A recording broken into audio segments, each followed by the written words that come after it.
자, 안녕하세요. 반갑습니다. 11월 28일 주식 정리해드리는 주정남. 오늘도 시장 정리부터 먼저 들어가 보도록 하겠습니다.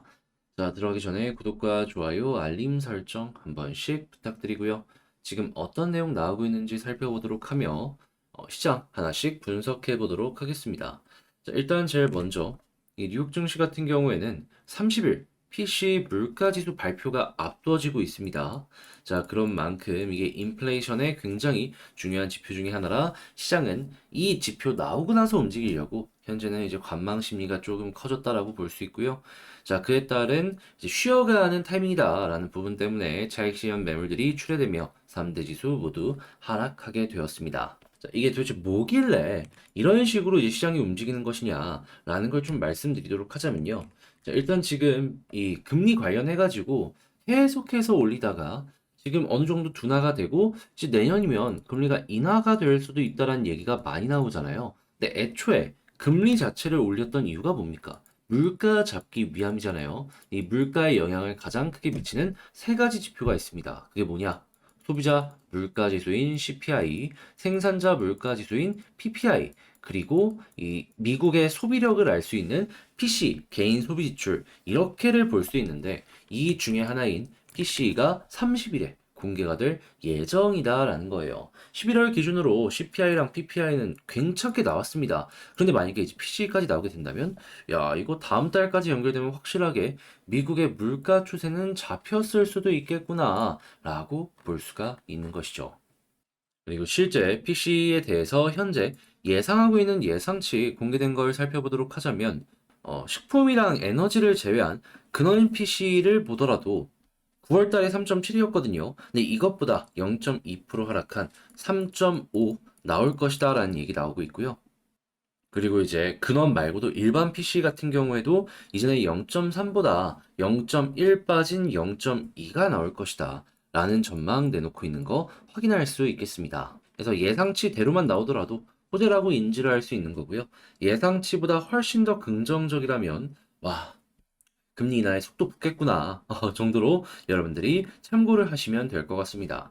자, 근데 지금까지는 분위기가 좋다 보니까 시카고 상품거래소 페드워치에서 현재 12월달 금리를 동결할 확률 몇 프로 보고 있는지를 살펴봤더니 96.8% 나오고 있다는 거 확인할 수 있고요. 그 이외에도 내년 5월부터 금리 인하 가능할 것이다라는 전망이 상당히 많이 들려오고 있어가지고, 일단은 내년에 4%대까지 금리가 이제 인하할 가능성이 있고, 그리고 그 이후에는 3%나 맥시멈 2.75까지도 갈 수 있겠구나라는 부분 참고를 하시면서 금리의 방향성 보시고 이를 이용해서 주식 전략도 짜보셨으면 좋겠습니다. 자, 그런데 이런 상황 속에서 지금 지난주 이 금요일날 블랙 프라이데이 이어서 이날 사이버 원데이라는 걸 맞이했다라고 해요. 우리에게 익숙하지 않지만 미국에서는 이제 소비 대목이라고 보시면 되거든요. 근데 이제 온라인을 기준으로 소비를 봤을 때에는 상당히 양호했습니다. 전년 분기보다도 성장하는 모습이 보여지게 되었어요. 근데 이제 문제는 뭐냐 하면 이렇게 몰아서 소비를 한 다음에 소비가 팍 죽어갈 수도 있다라는 전망이 나오고 있다는 거거든요. 그렇기 때문에 미국이 경기가 조금 꺾이는 모습이 보여주긴 해야 되겠지만 너무 팍 꺾이면 그 역시 시장의 부담이다라고 할 수 있기 때문에 이게 일정한 수준을 유지하는지 이 부분도 여러분들이 신경을 써서 꾸준하게 살펴보셨으면 좋겠습니다.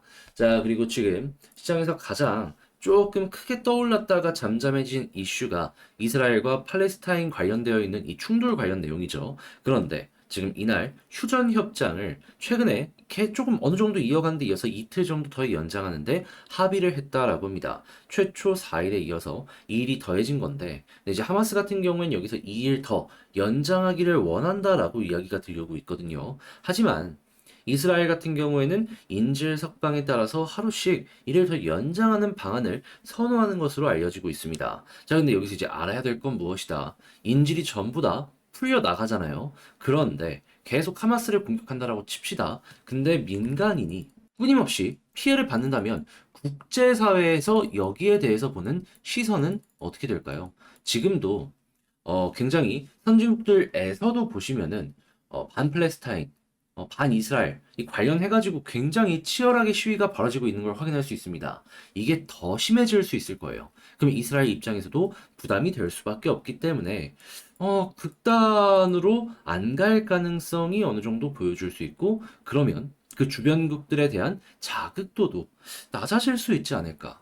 솔직히 한국의 입장에서는 여기서 물론 이게 마음 아픈 일이긴 하죠. 하지만 우리에게 제일 관심 있는 건 역시나 여기에 이 이란이나 이런 지역이 끌려 들어가 갖고 국제 유가에 어마어마한 변동이 나오느냐 이게 가장 중요한 거잖아요. 근데 이러한 상황이라면은 이건 좀 안심하면서 보고 갈 수 있겠구나라고 볼 수가 있는 거죠. 이제 일단 이러한 내용들 자체가 나쁜 건 아니다. 우리가 괜찮게 봐도 좋을 것 같다. 정도로 이렇게 말씀드리면서 너무 확산하는 이런 모습만 안 나온다면 걱정 없이 봐도 될 것 같습니다. 자, 그리고 국제유가는 현재 이런 상황에서 WTI 기준으로 74.86달러로 마이너스 0.9% 하락 마감하였고요. 채권은 강세에, 달러는 약세에, 금 가격은 상승 마감하게 되었습니다. 자, 그럼 이외에 우리가 좀 봐야 되는 내용이 뭐가 있는지 하나씩 살펴보도록 하자면요. 일단 중국에서 경기 살리겠다고 최근에 100조 넘는 이 채권을 발행을 했었죠. 근데 여기서 이제 부동산 쪽 먼저 살리겠다라고 했는데 거기서 끝내는 게 아니라 민간 경제도 다시 한번 회복을 시키기 위해서 이렇게 발표를 하고 있다라는 걸 확인을 할 수 있습니다. 자, 그러면 압도적인 자금이 투입되고 그리고 정책적인 지원이 되기 때문에 그 무엇보다도 이건 확실하게 기대가 되겠다라고 이제 생각을 할 수 있고 주변국들에게도 빠른 시간 내에 영향이 갈 수밖에 없겠죠. 해서 지금 중국의 제조업이 계속해서 올라오는 것이 아니냐라는 이야기를 들려오고 있습니다. 아직 본격 반등은 아니라고 하지만 그래도 이전보다는 이 상황이 좋아질 이런 부분 보여줄 수 있는 것이죠. 그러면 한국은 중국의 매출 의존도가 상당히 높습니다. 여기에 우리나라가 어떻게 보면 최대수의 국가가 될 수도 있을 것이다 라고 볼 수 있겠죠. 자, 그래가지고 여기에 영향받는 기업들 여러분들 한번 살펴보시면 좋겠고요.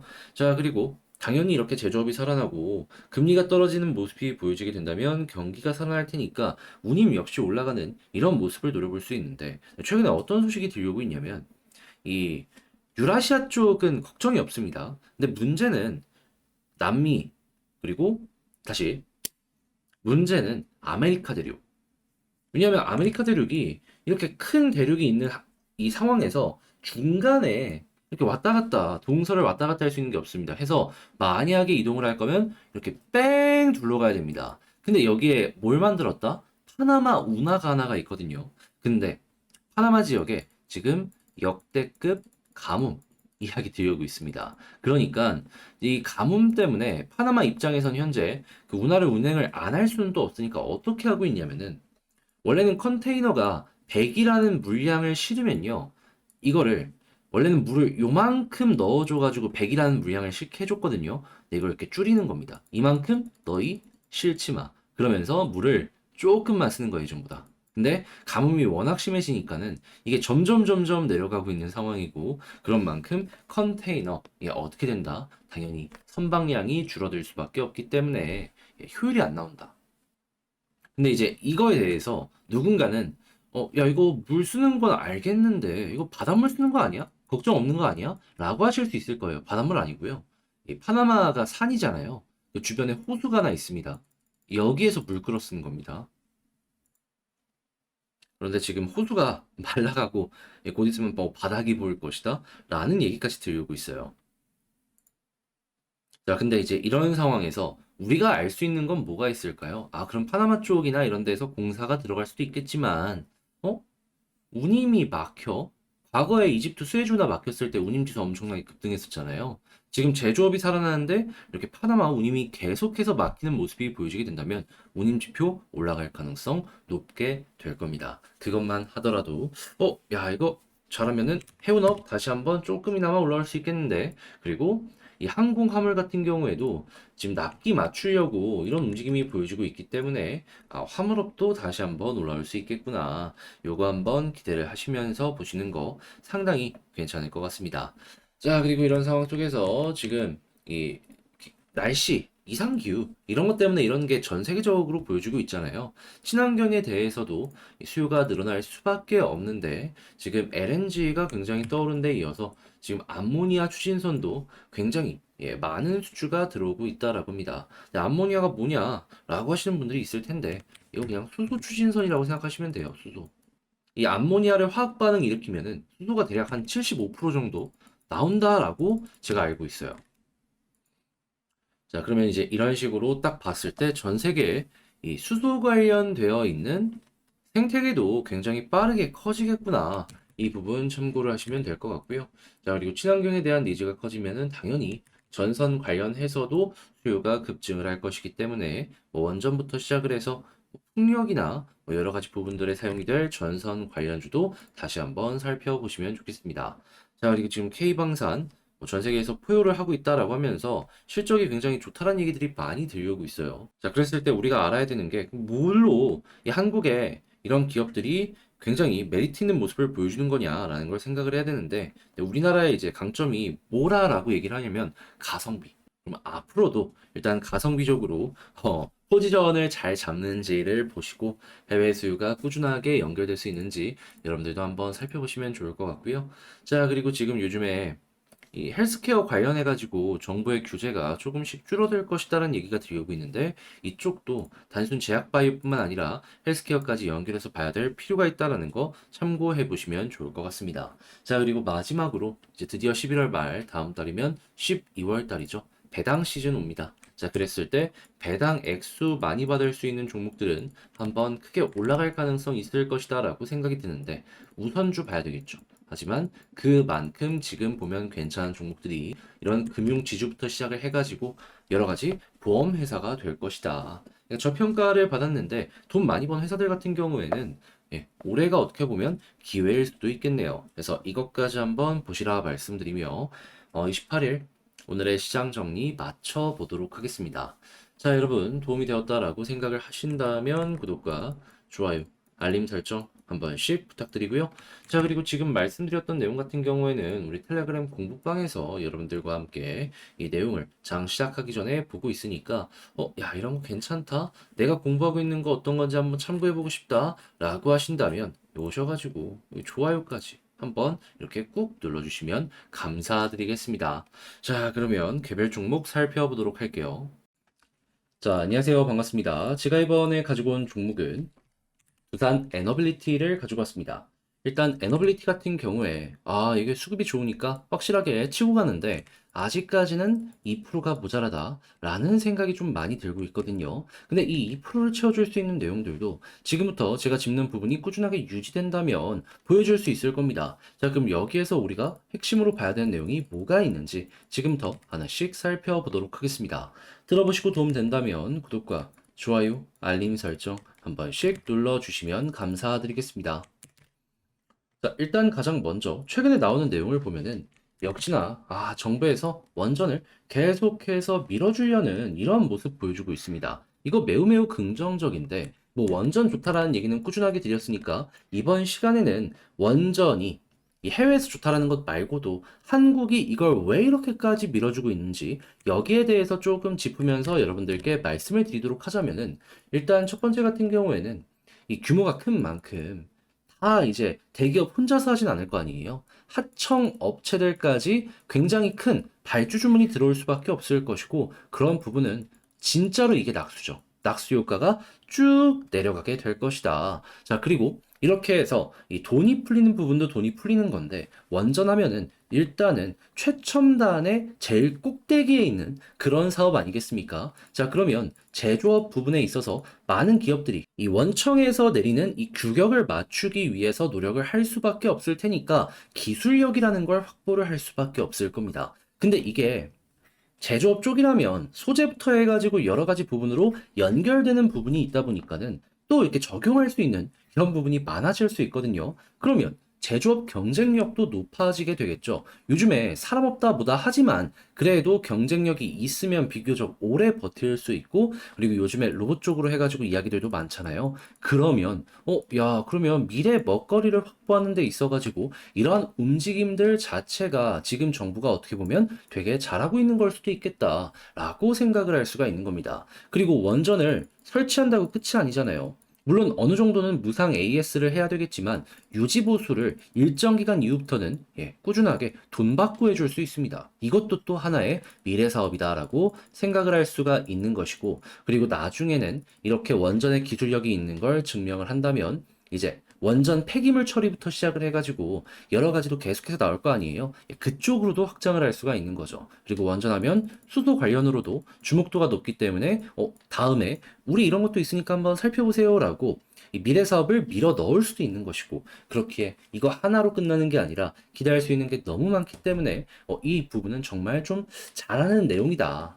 지금 가뜩이나 이제 일본의 과거 디플레이션 수십 년 동안 했던 것처럼 한국도 그렇게 될 수 있다라는 얘기가 들려오고 있는데 그나마 이거라도 해가지고 우리나라가 미래에 버틸 수 있는 이러한 힘을 조금 깔아가고 있다. 여러분들 이런 부분 참고를 하시면서 이 내용 좋은 부분이구나라고 이제 분석을 해보시면 좋고요. 추가적으로 지금 인도네시아와랑도 어느 정도 협력을 지금 이제 취하려고 대화를 하고 있다라고 하는데 여기에서도 SMR 관련돼서 이야기를 했다라고 하거든요. 광물뿐만 아니라 동남아의 원전 판매 여기에 대한 기대감도 커지겠구나라는 부분은 참고를 하시면 좋을 것 같습니다. 단순하게 유럽이나 중동뿐만 아니라 동남아도 미래 먹거리 시장이 될 수가 있다라는 것이죠. 물론 지금 당장은 만족하기 힘들고 조금 더 무언가 내용이 나와야 되겠지만 이런 것들도 결국엔 기대감이니까.